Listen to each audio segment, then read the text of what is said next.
Hi friends, myself Nitin M. Khandare, and today we are going to discuss regarding the DC motor. We are starting working principle of the DC motor. If we see the construction of the DC motor, it is exactly same as that of the DC generator. The first system of the construction is nothing but the field system. The field system is consisting of majorly three parts. First is nothing but the yoke, the outermost part of the body, which is called as the yoke. Second is the field poles, and third is the field winding. Second system is nothing but the armature system. Armature system consisting of only two parts. First is called as the armature core and the armature winding. Here armature winding is shown in terms of the armature conductors housed in the armature slots. And the third system is nothing but the group of the miscellaneous parts, which consisting of majorly the commutator, brush, shaft, end covers, cooling fan, and etc. Now, as we are going to discuss the working principle of the DC motor, the working principle of the DC motor is that whenever a current carrying conductor is placed inside a magnetic field, it experiences a mechanical force. So, for understanding that, we will consider that the field system is connected with the supply in such a way that the vertical poles are generated as a north pole, whereas the horizontal poles are acting as a south pole. Now, if we see the flux distribution, then fluxes starts from the north pole, enters the armature core, by passing the armature core, they enters the south pole, and after then they travels towards the origin, that is towards the north pole from where they are initiated. And we will connect then the supply with the armature system in such a manner that the left brush is connected with the positive terminal of supply, whereas the right brush is connected with the negative terminal of supply. This brush axis divides the total number of armature conductors into two groups: the conductors above the brush axis and the conductors below the brush axis. We are assuming here that the conductors above the brush axis are carrying the current which is coming out of the plane or coming towards you, which is indicated by the red color, whereas the group of the conductors below the brush axis carrying the current which is entering the plane or going away from you. Now we are having the direction of current, we are having the direction of magnetic field. Now we have to know the direction of mechanical force acting on the conductor. For that purpose, we are applying the Fleming's left hand rule. Fleming's left hand rule says that if we stretch the first three fingers of our left hand, that is thumb, first finger, and middle finger, in such a way that they are mutually perpendicular to each other, and if first finger indicates direction of magnetic flux, middle finger indicates the direction of current carried by the conductor, then the thumb indicates the direction of mechanical force acting on that conductor. Now here, the direction of, for the sake of simplicity, we will consider only this conductor. For that conductor, direction of magnetic field is like this, and direction of current is coming out of the plane. That's why if we apply that all the things here, then we will found that the direction of the mechanical force acting on the conductor will be in this direction. As each and every conductor is bounded inside its slots, that's why it acts as a pendulum which is bounded with the shaft. And as we know that whenever a linear force is applied to the pendulum, it is always converted into circular motion. Same thing happens here.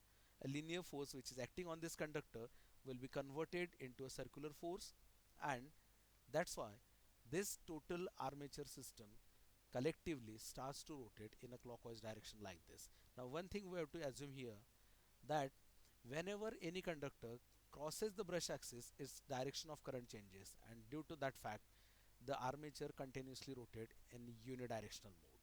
So this is the basic operating principle of the motor.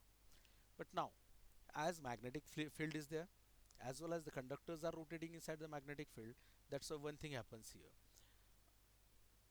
As we are discussing the motor, but at the same time, the generator principle also operates here, and whatever may be the EMF which is generated inside the armature conductors when it is acting as a motor is called as the back EMF. And to find out that principle, we will apply the Fleming's right hand rule. Now, as the Fleming's right hand rule is as similar to the Fleming's left hand rule, that's why it says that if we stretch the first three fingers of our of our right hand in such a way that if they are mutually perpendicular to each other, and if the first finger indicates the direction of magnetic field, thumb indicates the direction of mechanical force acting on the conductor, then the middle finger indicates the direction of EMF induced in that conductor. As we know that the direction of magnetic field is same, the direction of mechanical force acting is also known. So if we apply the Fleming's right hand rule here, so we'll found that the EMF induced in that conductor is exactly opposite to that of the applied voltage. Now if we consider both of the hands at the same time, then we can see the thumbs are pointed in the same direction, middle fingers, sorry, first fingers are pointed in the same direction. That means magnetic field direction is same, direction of mechanical force is same. But if we concentrate the direction of middle fingers, they are acting in opposition to each other. That's why this EMF is called as the back EMF. Now we will the voltage equation of the motor, and for that purpose we will consider the equivalent circuit of the armature. Here it is represented as the equivalent circuit. The resistance of the armature circuit is represented as a physical resistance which is connected in series with the source of voltage.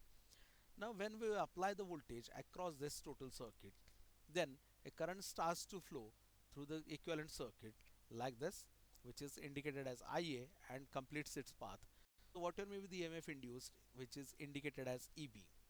Now for finding out the voltage equation of the motor, we will apply the Kirchhoff's voltage law, that is KVL, to this given circuit, and we will found that the equation of the KVL is sorry and we will assume the direction of motion through the circuit will be in anti-clockwise manner. Then we'll get the equation as minus IRA minus EB plus V equals to 0, and if we rearrange that equation, then we'll get the applied voltage equals to the back EMF and product of armature current and the armature resistance. And from that equation we will conclude that whatever may be the voltage applied across the armature circuit is utilized for two purposes: first, to overcome the back EMF EB, and second, to supply the armature ohmic drop IaRa. And from that equation we can easily find out the equation for the armature current, which is nothing but the armature current Ia equals to the difference between the back EMF and the terminal voltage upon the armature resistance. As the major part is nothing but the applied voltage, that's why we never apply the Ohm's law to find out the value of armature current. Significance of the back EMF. As we have seen, the generate equation of the generated EMF Eg equals to phi ZNP upon 60A, where phi is nothing but the flux per pole in Webers, Z is number of armature conductors, N is the number of poles, P is the number of N is the speed of the rotation, P is the number of poles, 60 is the constant, and A is the number of armature parallel paths present in the armature circuit. So if we ignore the constants, which are nothing but the Z, P and A as well as 60, we will found the equation that N is directly proportional to EB by phi. Again, if the flux will remain constant, so we can say that the speed is directly proportional to the back EMF. And as the speed is directly proportional to back EMF, that's why the significance of back EMF is that it makes the motor self-regulating. That means the speed of the motor is automatically adjusted as the speed, as the magnitude of the load will change. Thank you.